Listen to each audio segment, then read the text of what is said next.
नमस्कार मित्रों, मैं गौरव कुमार अपने यूट्यूब चैनल जेके अकेडमी बाय गौरव सर में आपका स्वागत करता हूं। आज हम लोग सीटेट का एक महत्वपूर्ण टॉपिक पढ़ने जा रहे हैं, जिसमें हम लोग पढ़ेंगे कि विकास में आनुवंशिक क्रम और वातावरण का क्या प्रभाव पड़ता है। वंशानुक्रम और वातावरण का क्या प्रभाव पड़ता है विकास में, बालक के विकास में। तो आज जो हम लोग पढ़ेंगे इसमें सिर्फ वंशानुक्रम के बारे में हम लोग चर्चा करेंगे। मेन फोकस हमारा इस पर रहेगा। अगली वीडियो में हम लोग वातावरण के बारे में पढ़ेंगे। तो इससे पहले का वीडियो यदि आपने नहीं देखा है तो इस वीडियो के नीचे लिंक मिल जाएगा, अवश्य देख लें। और मित्रों, चैनल को सब्सक्राइब कर लें जिससे कि मेरा वीडियो आपको मिल सके। सबसे पहले बेल आइकन घंटी को दबा लें और अपने दोस्तों को अधिक से अधिक शेयर कर दें, और अच्छा लगे तो वीडियो को लाइक अवश्य करें। दोस्तों, ये सीटेट ही नहीं, हर एक टीचर को जानने की आवश्यकता है। जो पास भी कर चुके हैं, जो पढ़ा रहे हैं, उनके लिए भी आवश्यकता है। तो वो भी इस चैनल को सब्सक्राइब कर सकते हैं, देख सकते हैं, सीख सकते हैं। हर एक व्यक्ति के लिए आवश्यक है अपने बालक को पढ़ाने के लिए, अपने बालक पर कैसे उसका प्रभाव पड़ता है इसके लिए। तो देखते हैं वंशानुक्रम क्या है। वंशानुक्रम मतलब आप कह सकते हैं जो भी माता पिता का लक्षण पुत्रों में आता है उसी को हम लोग वंशानुक्रम कहते हैं। तो बच्चे में माता पिता के समान रूप, बुद्धि स्तर, बनावट आदि समान दिखाई देना ही हम लोग कहते हैं वंशानुक्रम।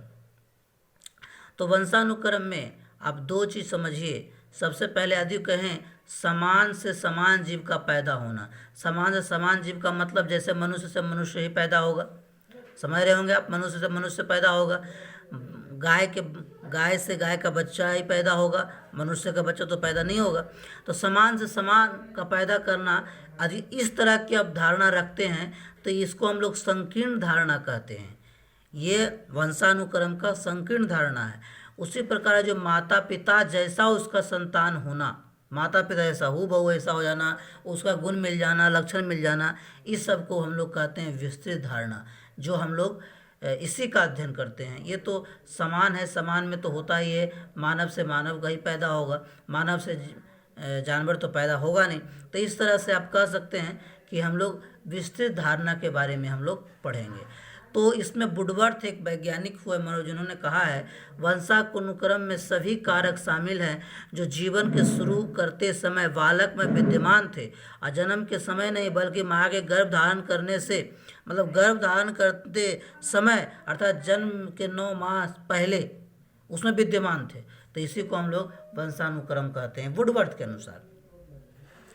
वंशानुक्रम आप हेरिडिटी, जो आप अंग्रेजी वर्ड है वो लैटिन भाषा से है, और लैटिन भाषा जिसका अर्थ होता है आपका वह पूंजी जो बालक को अपने माता पिता से उत्तराधिकार के रूप में प्राप्त हुआ है। तो ध्यान रखेंगे, सबसे बड़ी चीज़ है आप ध्यान रखेंगे कि ये जो वर्ड है आपका लैटिन भाषा का ये वर्ड है और अंग्रेजी भाषा का ये वर्ड है, और इसका अर्थ होता है वह पूंजी जो बालक अपने माता पिता से उत्तराधिकार के रूप में प्राप्त करता है। तो पूछा जा सकता है मित्रों। अब यहाँ पे थोड़ा सा जो आप लोग जानते होंगे उसके बारे में चर्चा करें। जब निषेचन क्रिया होती है, जब स्त्री और पुरुष का संयोग होता है, तो उसमें जो स्त्री से जो संतान उत्पत्ति के लिए जो स्त्री के जननांग से निकलता है उसको रज और या मातृसूत्र कहते हैं, तथा जो पुरुष से निकलता है उसको पितृसूत्र या वीर्य कहते हैं। तो ये पूछ सकता है एग्जाम में, रज या वो पूछता है, तो इसलिए मैंने इसको लिखा है।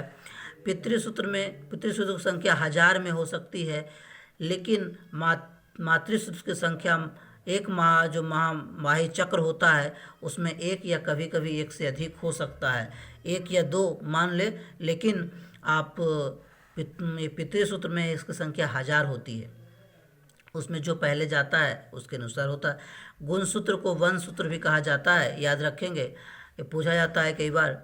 गुणसूत्रों की संख्या टोटल 46 होती है, यानी 23 जोड़ा। 23 जोड़ा में 22 जोड़ा नर और मादा में समान होता है, सभी लोग जानते हैं, बायोलॉजी का टॉपिक है। लेकिन 23वां जोड़ा नर में XY और मादा में XX होता है। तो यदि पुरुष या स्त्री, लड़का या लड़की का उत्पन्न होने का जिम्मेवार कौन है, तो ऐसे तो कोई जिम्मेवार नहीं है, कोई नहीं जानता।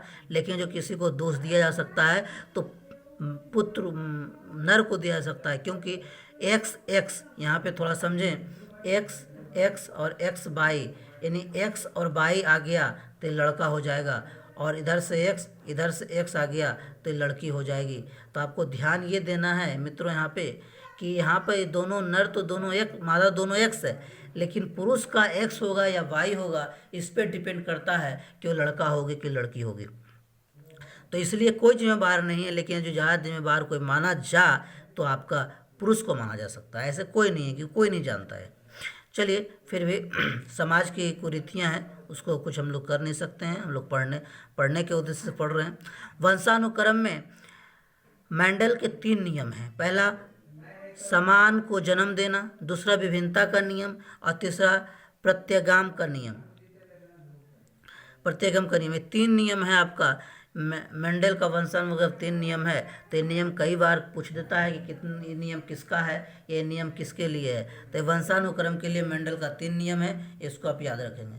तो मित्रों, वीडियो कैसा लग रहा है? अच्छा लग रहा है तो लाइक ज़रूर करें और सब्सक्राइब करते जाएं, और दोस्तों को अधिक से अधिक शेयर करें। अवश्य आपको इस वीडियो में लाभ होगा। आगे है कि वंशानुक्रम का आपका शरीर पर क्या प्रभाव पड़ता है। तो जो दिखाई देता है, यानी शरीर पे जो माता पिता का लक्षण दिखाई दे रहा है उसको हम लोग फिनोटाइप्स कहेंगे, और जो नहीं दिखाई दे रहा है उसको हम लोग जीनोटाइप्स कहेंगे। ध्यान रखेंगे विद्यार्थियों दोस्तों कि जो माता पिता का जो लक्षण पुत्रों पे दिखाई दे रहा है उसको हम लोग फिनोटाइप कहेंगे, जो नहीं दिखाई दे रहा है उसको जीनोटाइप कहेंगे। लेकिन जो है लेकिन दिखाई नहीं दे रहा है। बुद्धि पर प्रभाव, तो बुद्धि पर प्रभाव जो है, गोडार्ड ने कहा है कि मंद बुद्धि का माता पिता का संतान मंद बुद्धि और तीव्र बुद्धि का माता पिता का संतान तीव्र बुद्धि वाला होता है।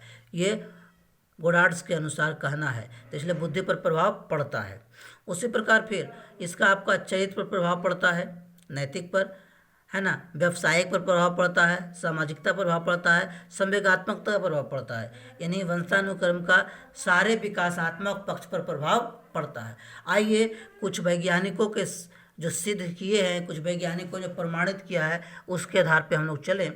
तो मित्रों, ये आपका गार्लटन है, इनका कहना था कि इन्होंने 997 सुप्रसिद्ध व्यक्तियों और 977 प्रसिद्ध व्यक्तियों और 977 गरीब व्यक्तियों का एक अध्ययन करने पर चला कि जब सुप्रसिद्ध व्यक्तियों में 535 व्यक्ति बुद्धिमान पाए गए, जबकि गरीब में से मात्र 5 विद्यार्थी बुद्धिमान पाए गए। शेष सामान्य और शेष सामान्य। इसका कहने का तात्पर्य यह है कि जो सुप्रसिद्ध व्यक्ति होते हैं, अधिक बुद्धि वाले होते हैं, उनके पुत्र भी अधिक बुद्धि वाले होते हैं। यानी बुद्धि पर प्रभाव इसका पड़ता है। आगे गोल्डार्ड जो मैंने पहले बताया था, उन्होंने, एक व्यक्ति है मार्टिन कालिकॉक, इन पर एक पेशे सिपाही था। इन्होंने 2 स्त्रियों से विवाह किया, एक मंद स्त्री, एक तीव्र स्थिति। अब देखिए, मंद स्थिति तीव्र स्थिति में क्या है। व्यक्ति कुल मंद से, आपके व्यक्ति जो है मंद से 480 व्यक्ति पैदा हुए मंद स्त्री से, और तीव्र से 496 व्यक्ति पैदा हुए। इसमें से मंद निकले कितना, मंद में से 146 मंद निकल गए, और इसमें मंद मात्र 5 निकले, और बाकी सब डॉक्टर, अध्यापक, व्यापारी मिले। यानी कहने का मतलब ये है कि तीव्र से तीव्र ही पैदा होता है, मंद से मंद ही पैदा होता है। इनमें 32 वेश्याएँ, 24 शराबी, 46 सामान्य, 5 अवैध, 36 अवैध 3 मर गए, और शेष अपराधी निकल गए। यानी सामान्य 46 ही, 480 में 46 सामान्य निकले, और 480 में से, यहाँ 496 में से 5 ही मंद बुद्धि निकले, बाकी सभी सामान्य और विशेष रूप से निकले। तो इस तरह से बुद्धि पर प्रभाव इसका पड़ता है। आगे कुछ और वैज्ञानिक हैं मित्रों, उसके बारे में भी जानें। उससे पहले यदि वीडियो आपको अच्छा लग रहा है तो लाइक ज़रूर करते जाएं, और वीडियो पूरा देखें दोस्तों, आधा अधूरा ना छोड़ें, तभी लाभ मिलेगा। आगे है डागलेड डाग डेल।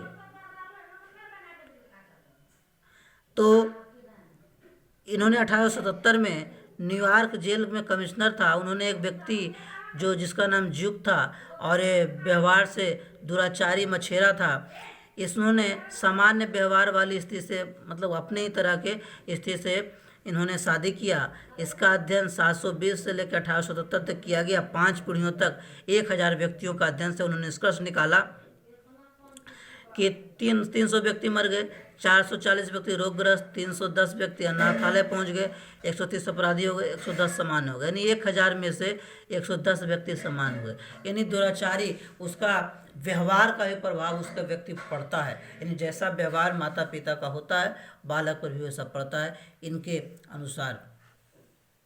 आगे ट्राइओन एक प्रोफेसर थे, उन्होंने 8 पीढ़ियों के चूहों पर अध्ययन किया और निष्कर्ष पाया कि मंद चूहे से मंद संतान निकला और तीव्र चूहे से तीव्र संतान निकला। तो बुद्धि पर अधिक प्रभाव पड़ता है। आगे जुड़वा बच्चों पर जो इसका रिसर्च किया गया, तो जुड़वा बच्चे को 2 भाग में बांट कर रिसर्च किया गया। एक सामान्य रूप जुड़वा बच्चा, दूसरा बंधु युग्म रूप यानी समयुग्म। तो इसमें क्या हुआ, इसमें सेवेसिंग के अनुसार इन्होंने प्रयोग किया कि समयुग्म या समरूप जुड़वा बच्चों पर 10 जोड़ा लिया और 10 जोड़ा में एक जोड़ा को अलग अलग वातावरण में रखा और रखने पर उन्होंने पाया कि बुद्धि पर कोई असर नहीं पड़ा। यानी जो माता पिता का जैसा इनका अनुसार है, लेकिन वातावरण का भी कुछ प्रभाव पड़ता है, वो आगे वीडियो में हम लोग पढ़ेंगे। आगे आइसैनक 1956 में सम योजना और भी दोनों का प्रयोग किया और उनके बुद्धि लगभग पर यमजों का सह संबंध इतना बताया, यमजों का सह संबंध इतना और बद्धु यमजों का सह संबंध इतना पाया गया। इन्होंने रिसर्च पे इन्होंने बताया। तो ये सारे जो वंशानुक्रम का प्रभाव पड़ता है उसके बारे में हम लोग पढ़ रहे हैं। तो मित्रों, वीडियो कैसा लग रहा है? अच्छा लग रहा है तो लाइक जरूर करते जाए, सब्सक्राइब जरूर करते जाए। आगे है जेम्स ड्राइवर ने परिभाषा दिया है आपका, शारीरिक तथा मानसिक विशेषताओं का माता पिता से संतान तक हस्तांतरण होना ही वंशानुक्रम कहा जाता है, आनुवांशिकता कहा जाता है। वी.एन. झा ने भी कहा है, वंशानुक्रम व्यक्ति के जन्मजात विशेषताओं का पूर्ण योग है। ये परिभाषा है, पूछ देता है एक परिभाषा किसके अनुसार, इसलिए मैं लिखा हूँ। आगे है, बेनेडिक्ट ने कहा है, वंशानुक्रम माता पिता के संतानों को प्राप्त होने वाला गुण है। उसी प्रकार फिर जिसवार्ट ने कहा है, प्राकृतिक में पीढ़ी द्वारा प्रदत्त कार्य कुछ जैविक तथा मनोवैज्ञानिक विशेषताओं को माता पिता द्वारा उसकी संतानों में हस्तांतरित करना ही आनुवांशिकता है। ये उनकी परिभाषा है, सब याद करना है मित्रों। वुडवर्थ एवं पीटरसन ने कहा है, पीटरसन भी कहा जाता है, व्यक्ति अपने माता पिता के माध्यम से पूर्वज की जो विशेषता प्राप्त करता है उसे वंशानुक्रम कहते हैं। तो इस तरह से हम लोग वंशानुक्रम का प्रभाव पढ़े। अगला वीडियो में हम लोग जो है वातावरण का प्रभाव पढ़ेंगे मित्रों। तो वीडियो अच्छा लग रहा है तो लाइक ज़रूर करें, सब्सक्राइब करें, अपने दोस्तों को देख से शेयर करें। ये आपका वीडियो आपको लाभकारी है, अपने घर के लिए भी, अपने बच्चों का पालन पोषण करने के लिए भी। तो मित्रों, आज के वीडियो यहीं तक। बहुत बहुत धन्यवाद।